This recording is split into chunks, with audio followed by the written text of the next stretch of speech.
नमस्कार, 5 की बात में आपका स्वागत है। मैं हूं अखिलेश शर्मा। क्या कांग्रेस में सुलह संभव है या फिर बात बहुत दूर तक निकल चुकी है? यह सवाल इसलिए क्योंकि कल असंतुष्ट कांग्रेस नेताओं की बैठक में हिस्सा लेने वाले भूपेंद्र सिंह हुड्डा आज राहुल गांधी से मिले। असंतुष्ट नेताओं के G23 ग्रुप में हुड्डा उन चुनिंदा नेताओं में से हैं जो ताकतवर जनाधार वाले नेता माने जाते हैं।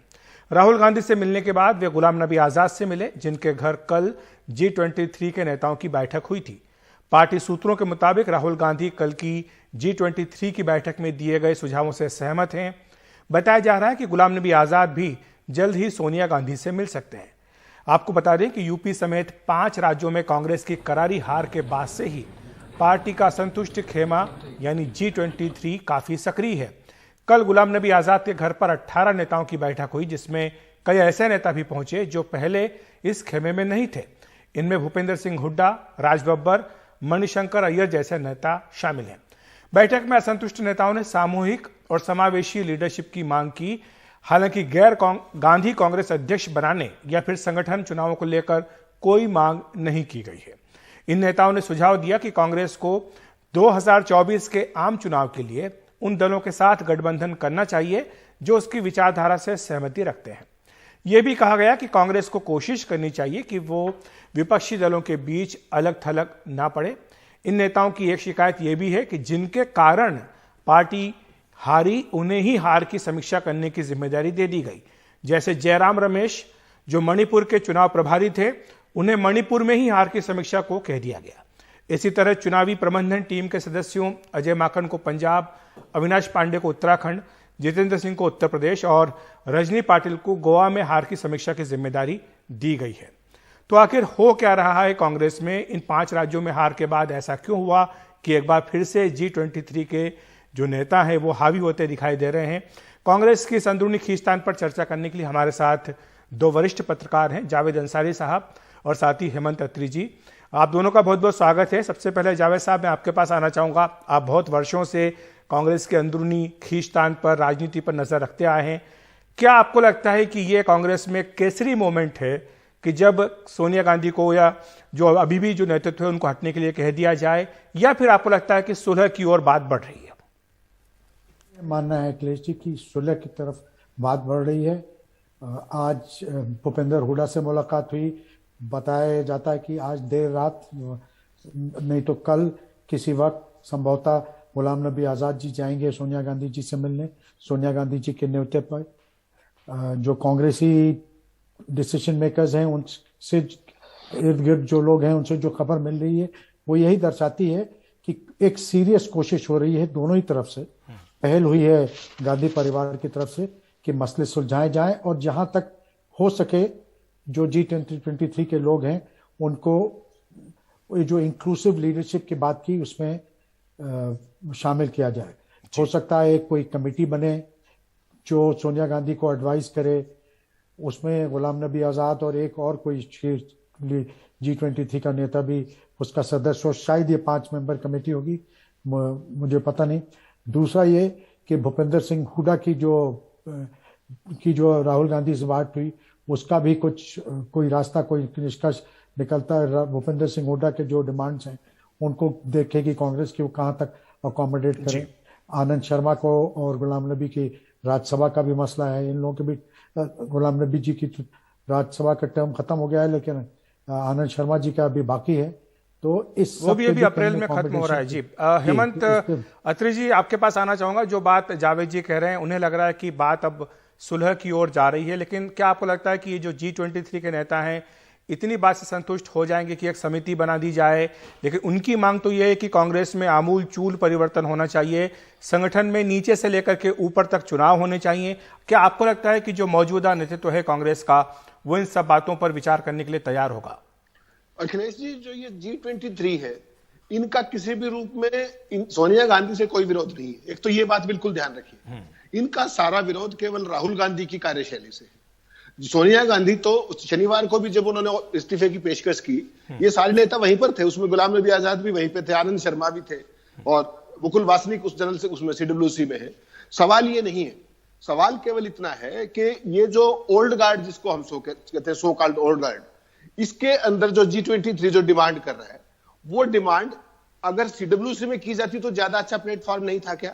शनिवार को सारी पार्टी बैठी हुई थी, ये बातें वहां क्यों नहीं की गई? वो ये कहते हैं ना हेमंत जी कि सीडब्ल्यूसी के नाम पर आप जो एक्सटेंडेड सीडब्ल्यूसी बुला लेते हैं, जिसमें आप अपने समर्थकों को बुला लेते हैं, जहां पर वो हो हल्ला करते हैं, और जब कोई व्यक्ति कोई मुद्दे की बात करे तो उसको पार्टी विरोधी कह दिया जाता है, उसको आरएसएस बीजेपी का एजेंट दलाल बता दिया जाता है। अखिलेश जी देखिए, ये कांग्रेस पार्टी या कोई भी पार्टी, उसमें सबसे पहली जरूरत जो है वो अनुशासन की है। 2014 से लेकर के आज तक, अखिलेश जी आप भी वरिष्ठ पत्रकार हैं, मुझे एक घटना बताइए जब कांग्रेस किसी अच्छे कारण से खबरों में रही हो। पिछले 8 साल की बात कर रहा हूं मैं। हमेशा पहली बात तो वो खबरों में ही नहीं आती, और आती है तो for all the wrong reasons. पहली बात तो ये। दूसरी बात, जितने भी लीडर G23 के बैठे हैं, इनकी स्टैंडिंग क्या है खुद की, ये भी देखने की बात है। ठीक बात है, जो मेरे जो सीनियर कुलीग हैं अंसारी जी, वो कह रहे थे अभी कि बात सुलह की तरफ बढ़ रही है, लेकिन ये सुलह स्थायी कभी भी नहीं हो सकती। सोनिया गांधी की मंशा है कि इस तरीके से अगस्त में राहुल गांधी दोबारा अध्यक्ष बन जाए, और इन लोगों की पीड़ा है कि सिर्फ राहुल गांधी अध्यक्ष नहीं बनने चाहिए। तो ये जो भी समझौता होगा ये बहुत लंबा चल नहीं सकता। ठीक है, मैं जावेद जी के पास आना चाहूंगा। जावेद जी, क्या आप मानते हैं कि समस्या की जड़ राहुल गांधी है? विरोध जो है इन नेताओं का राहुल गांधी से, सोनिया गांधी के नेतृत्व में उन्हें कोई परेशानी नहीं है। हर बार वो सीडब्ल्यूसी जब होती है सोनिया गांधी की अध्यक्षता में, तो उसमें बाकायदा हिस्सा भी लेते हैं, लेकिन उनकी सारी समस्या इस तरह से है कि राहुल गांधी, जिनके पास पार्टी में कोई पद नहीं है लेकिन ताकत सारी है, चाहे वो कैप्टन अमरिंदर सिंह को बदलने की बात हो, चाहे सिद्धू को ताकत देने की बात हो, सारे फैसले इन पर राहुल गांधी की मोहर दिखती है, और वो फैसले एक के बाद एक उल्टे पड़ते हैं कांग्रेस पार्टी को। ये बात इनकी सही है। उनको एतराज जो है, उनका जो प्रॉब्लम समस्या है, वो राहुल गांधी के काम करने के तरीके से है। उन्हें सोनिया गांधी से नहीं है। तो सोनिया गांधी के ही छत्र छाया में, उनके कार्यकाल में ही इनमें से बहुत से लोग हैं जो फले फूले हैं, जिनको जो जिन पदों पे हैं उसमें बहुत बड़ा योगदान सोनिया गांधी का भी है। तो सोनिया गांधी से इतना नहीं है, उनको बस जो सोनिया गांधी से जो थोड़ा बहुत गिला है वो ये है कि वो जब राहुल गांधी की जहां बात आती है तो बिल्कुल वो ब्लाइंड साइडेड हो जाती है। वो राहुल गांधी को चाहते हैं। राहुल गांधी से भी प्रॉब्लम यह है कि राहुल गांधी जितने पुराने लोग हैं उनको सबको एक अलग करके एक तरफ नए सिरे से नए लोगों को लाना चाहते हैं, और अभी तक जो वो नए लोगों को लाए हैं वो या तो छोड़ छाड़ के भाग गए या वो बिल्कुल ही फेलियर साबित हुए। जो उन्होंने एक्सपेरिमेंट ट्राई किया था हरियाणा में अशोक तंवर से, वो फेल रहा। जहां भी उनका प्रॉब्लम, जहां भी उन्होंने एक्सपेरिमेंट किया, उनके लोगों का चयन ठीक नहीं रहा। और राहुल गांधी थोड़ा सा लोगों से और मिलके देखिए, ये सब इन लोगों ने अपने जीवन, इनमें से बहुत से लोग हैं, ठीक है, ये बहुत भारी नेता न हो, लेकिन अब कांग्रेस में कौन ऐसा दिग्गज रह गया? जो थोड़े बहुत रह गए उनमें से ये भी हैं एक आध लोग, इन्होंने अपना जीवन दिया है। सिर्फ बात कर लेना ही जरूरी नहीं है। सबको इकट्ठा लेके सिर्फ ये सोच लेना कि 3 MBA हार्वर्ड के पढ़े हुए, किसी बाहर यूनिवर्सिटी के पढ़े हुए, वही सारे दुनिया में अकल रखते हैं, बाकी लोग नहीं रखते। ये सारे पुराने लोग बकवास हैं और सारे नए वाले ठीक है, ये कहना गलत है। बिल्कुल। Age is neither a qualification nor a disqualification. जी हेमंत जी, मैं आना चाहता हूं भूपेंद्र हुड्डा के बारे में आपसे सवाल पूछूंगा कि वो अभी तक G23 के साथ नजर नहीं आए थे। कल वो बाकायदा बैठक में गए और आज वो राहुल गांधी से भी मिले, उसके बाद फिर गुलाम नबी आजाद से दोबारा मिलने गए। कांग्रेस के सूत्रों ने हमारे संवाददाताओं को जानकारी दी है कि राहुल गांधी इस बात से सहमत है कि जो मुद्दे उठाए गए कल G23 की बैठक में, लेकिन अगर हम केवल भूपेंद्र हुड्डा की बात करें तो उनका भी तो अपना एक स्वार्थ है हरियाणा को लेकर। यह बात सही है कि जो G23 के नेता हैं उनमें कुछ ही नेता हैं जिनका जनाधार है, हुड्डा उनमें से एक हैं, लेकिन वो लंबे समय से हरियाणा को लेकर अपना भविष्य और अपने बेटे का भविष्य सुरक्षित करना चाहते हैं। जिस तरह से वहाँ पे कुमारी शैलजा की जिनकी नज़दीकी है गांधी परिवार से, और जिनके चलते जो है वहाँ पर कांग्रेस का प्रदेश अध्यक्ष हुड्डा परिवार में से या कोई बन नहीं पाया, क्या आपको लगता है कि उनका अपना एक लिमिटेड मुद्दा है, एजेंडा है? देखिए, भूपेंद्र सिंह हुड्डा कांग्रेस के वरिष्ठ नेताओं में से एक अखिलेश, इसमें तो किसी को कोई शक नहीं। और जो ये सो कॉल्ड G23 ग्रुप है, इसमें अगर कोई इकलौता जनाधार वाला नेता है तो वो भूपेंद्र सिंह हुड्डा ही है। बाकी तो सब आपको पता ही, किसी ने आज तक विधानसभा या राज्यसभा चुनाव, लोकसभा चुनाव ही नहीं लड़ा। तो असली चीज क्या है कि भूपेंद्र सिंह हुड्डा पर्सनली आज भी CLP के लीडर हैं, हरियाणा में विपक्ष के नेता है, उनके बेटे राज्यसभा में सांसद है। उनका कोई व्यक्तिगत ये चीज होने की बजाय, देखिए है क्या, कांग्रेस पार्टी भी ये जान रही है, नेतृत्व खासतौर पर, कि आज उसके पास जनाधार वाले नेता बचे कितने हैं। अदरवाइज अगर पार्टी में सीनियरिटी देखेंगे तो गुलाम नबी आजाद उनसे सीनियर थे, फिर भी राहुल गांधी हुड्डा से क्यों मिले? क्योंकि वो रिलेटिवली हुड्डा का जो एक जनाधार है, उनका जो माइल्ड मैनर्स है, और वो जिस तरीके से अपनी बात रखते हैं बड़ी ह्यूमिलिटी के साथ, चाहे वो सोनिया जी हो चाहे राहुल गांधी हो, तो एक भूपेंद्र सिंह हुड्डा के अंदर वो किरण है जो इन सारे ग्रुप को, खासतौर पे 3-4 जो नेता है मेन, उनको ना केवल इन्फ्लुएंस कर सकते हैं बल्कि कांग्रेस पार्टी को ये जो सारा फिएस्को हो रहा है इससे निकाल सकते हैं। लेकिन सवाल इसमें इतना है अखिलेश जी कि जो बाकी लोग हैं उनके सबने अपने अपने एजेंडे हैं। किसी को राज्यसभा की टिकट चाहिए, कोई अपने आप को एलिनेटेड फील कर रहा है। कल आप मुझे बताइए, जो ये G23 ग्रुप था, ये अपने आप को क्यों डिस्क्रेडिट कर रहा है? इसमें परनीत कौर कल मीटिंग में बैठी हुई थी। मुझे बताइए, जो अपने हस्बैंड कैप्टन अमरिंदर सिंह जो पार्टी से एक्सपेल्ड हैं, जो पार्टी छोड़ चुके हैं, पूरा टाइम बीजेपी के चुनाव प्रचार में शामिल थी वो, ठीक है। उसके अलावा राजेंद्र कौर भट्टल जो तीसरे नंबर पे है, जिनकी जमानत जब्त हुई है, पंजाब की सीएम थी, वो पहले इस ग्रुप में नहीं थी। She is already 80 years of age. तो ये ग्रुप भी अपनी सैंक्टिटी बना के रखे। अगर इनको कोई बात कहनी है तो सोनिया गांधी से डायरेक्ट क्यों नहीं करते? बोलो। मेरे पास सिर्फ 1 मिनट का समय बचा है। जावेद जी, आपके पास आना चाहूंगा। आपने जो बात कही थी कि राज्यसभा की बात थी कि आनंद शर्मा को, गुलाम नबी आजाद को राज्यसभा चाहिए, उनका एक का खत्म हो चुका है, एक का खत्म होने वाला है, लेकिन कांग्रेस पार्टी के पास है कहां जगह देने के लिए अपने लोगों को इस तरह की राज्यसभा अगर उनको देनी हो? और अगर देनी होगी तो उनकी प्राथमिकता तो निश्चित तौर पर वो होगी जो राहुल गांधी चाहेंगे।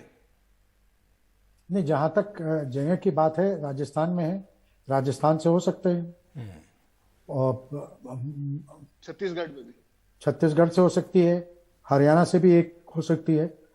जब वहां वैकेंसी होगी तो एडजस्ट करने की जहां बात आएगी तो वो बहुत चीजें हो सकती हैं। गुलाम नबी का सिर्फ राज्यसभा का नहीं है, गुलाम नबी के पास दशकों का ऑर्गेनाइजेशनल एक्सपीरियंस है उसका। अब आप एक बताइए, वेणुगोपाल जी हैं। लेकिन जावेद जी, जब पद्म सम्मान दिया गया मोदी सरकार की ओर से, तो आप जानते हैं कि जयराम रमेश की कितनी तीखी टिप्पणी आई थी गुलाम नबी आजाद के बारे में, कि वो आजाद, दूसरे के बारे में कहा था कि वो आजाद हैं, गुलाम नहीं है। वो सब ठीक है। अब कितनी तीखी टिप्पणी रामविलास पासवान क्या करते थे मोदी जी के बारे में कि मैं जहर का प्याला पी लूंगा लेकिन इनके साथ नहीं जाऊंगा। उनके 2 बार मंत्री रहे। तो ये पॉलिटिक्स में ये सब चीजें होती रहती हैं, इनका बहुत ज्यादा इसको महत्व नहीं देना चाहिए। जी, जाते जाते अत्री जी, आपको क्या लगता है कि अब बात जो है वो सुलह की ओर बढ़ेगी? क्योंकि बात, एजेंडा जो है वो 2024 का हो रहा है। सब मानते हैं कि अगर 2024 में बीजेपी को हराना है, नरेंद्र मोदी को हराना है, तो सारी पार्टी को इकट्ठा होना पड़ेगा। इसमें कांग्रेस को अगुवाई करनी पड़ेगी। अखिलेश जी, जो कांग्रेस के हालात चल रहे हैं अभी, और जिस तरह की जो मर्मरिंग्स जो खासतौर पे कल G23 में हुई, ये कांग्रेस पार्टी के लिए बिल्कुल भी अच्छा संकेत नहीं है। पहली बात तो ये है। कमाल देखिए ना, तो ये लीडर्स जो भी है, जिनका कोई जनाधार नहीं है एक आध को छोड़ करके, वो किस तरीके से पार्टी की लीडरशिप को ओपनली चैलेंज कर रहे हैं। कपिल सिब्बल जैसे लोग, जिन्होंने so called zero loss theory दी थी, जो आज की जो कांग्रेस है, जो उस टाइम की एरोगेंस थी, चाहे 2G था, चाहे तमाम मामले थे, वो आज तक कांग्रेस उनकी उन टिप्पणियों को भुगत रही है। उसके बावजूद भी ना तो ये लोग कांग्रेस के लीडरशिप से डर रहे हैं, और ना हाईकमान इनसे डर रहा है, और ना कोई बात हो रही है।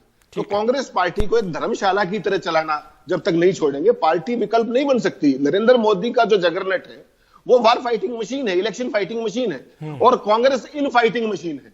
वो आपस में ही लड़ते रहते हैं।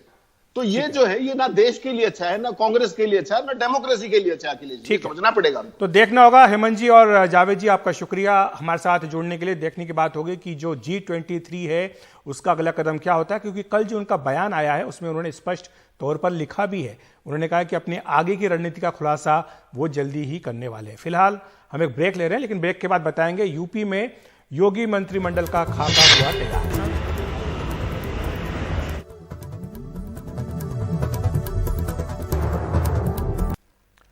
बात हो रही है योगी आदित्यनाथ की नई सरकार की, नए कैबिनेट की। किस तरह की होगी योगी आदित्यनाथ की कैबिनेट? माना जा रहा है कि 21 मार्च को वो शपथ ले सकते हैं। लखनऊ में इसके लिए भव्य तैयारियां की जा रही हैं। प्रधानमंत्री नरेंद्र मोदी की उपलब्धता के हिसाब से 21 मार्च की तारीख में आगे पीछे भी हो सकता है, लेकिन फिलहाल 21 मार्च की तारीख बीजेपी सूत्र इशारा कर रहे हैं। वैसे आपको बता दें कि कई बैठकों का दौर चला है दिल्ली में, जिसके बाद कुछ पैमाने तय किए गए हैं जिनके हिसाब से योगी कैबिनेट बनने की बात हो रही है।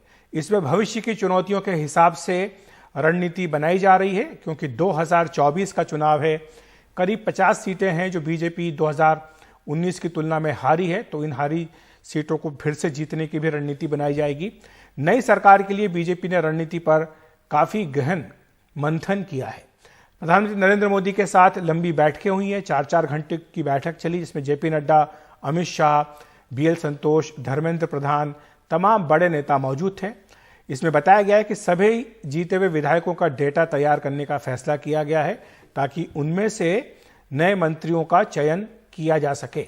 मंत्री बनाने के लिए कई पैरामीटर्स, मानदंड हैं, उन्हें तय करने का फैसला किया गया है। मंत्री बनाते समय जातीय समीकरणों का संतुलन बैठाना बहुत जरूरी है, ऐसा बीजेपी मानती है। साथ ही क्षेत्रवार संतुलन भी होना चाहिए।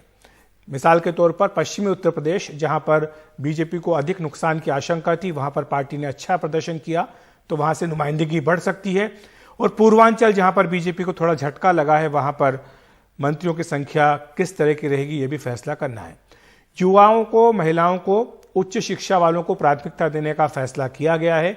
महिलाओं पर खास तौर से बीजेपी का ध्यान होगा योगी सरकार के गठन में, क्योंकि महिलाओं ने बढ़ चढ़कर बीजेपी को वोट दिया है। पीएम मोदी ने बीजेपी के सांसदों को, बीजेपी नेताओं को ये कहा है कि अगले 25 साल के लिए नेतृत्व तलाशा जाए। इस तरह से चारों ही राज्यों में जहां जहां बीजेपी की सरकार बनने जा रही है, वहां पर नेतृत्व तलाशा जाए, युवाओं को खासतौर से प्राथमिकता दी जाए, भविष्य के लिए नेतृत्व तैयार किया जाए जो बीजेपी को और देश को नेतृत्व दे सके। प्रदर्शन के आधार पर कुछ पुराने मंत्रियों की छुट्टी होने की बात भी कही जा रही है। जिन मंत्रियों का प्रदर्शन लचर रहा, वो हालांकि अपनी सीट जीत गए, लेकिन उनका मंत्रालय कुछ नहीं कर पाया, उनकी छुट्टी हो सकती है। हारने में आपको बताएं कि अभी तक 11 मंत्री हार गए थे योगी सरकार के, 4 पार्टी छोड़ गए थे, तो 15 मंत्री पद खाली हैं। पुराने अगर कुछ हटते हैं तो 20 नए चेहरों तक की गुंजाइश रहेगी। अनुसूचित जाति, खासकर जाटव वर्ग पर ध्यान देने की बात है। उप मुख्यमंत्री का पद बरकरार रहेगा, हालांकि केशव प्रसाद मौर्य जो अपनी सीट हार गए, उन्हें बनाया जाए या न बनाया जाए, यह भी एक सवाल है। अनुसूचित जाति से डिप्टी सीएम या फिर स्पीकर संभव है। बेबी रानी मौर्य जो कि उत्तराखंड की राज्यपाल थी, आगरा से चुनाव जीती, उनको बड़ी जिम्मेदारी देने की बात चल रही है। और ओबीसी डिप्टी सीएम, जैसा हमने कहा, केशव प्रसाद मौर्य की जगह अगर कोई नया नाम आता है तो स्वतंत्र देव सिंह का नाम भी उसके लिए चल रहा है। चुनाव से पहले जो पूर्व अधिकारी थे जो जीते हैं, जिनमें असीम अरुण हैं, इसके अलावा राजेश्वर सिंह हैं और AK शर्मा जो पहले ही भेजे गए थे दिल्ली से, उनमें से किसी को जगह मिल सकती है। पश्चिमी यूपी में कुछ नए चेहरों को जगह मिलने की बात है। और पूर्वांचल, जहां पर थोड़ा झटका लगा है, वहां पर नए सिरे से रणनीति पर विचार होगा। और यूपी में सपा ने कई दलों के साथ गठबंधन किया था, उनमें से एक राष्ट्रीय लोकदल भी थी। उसकी सीटों में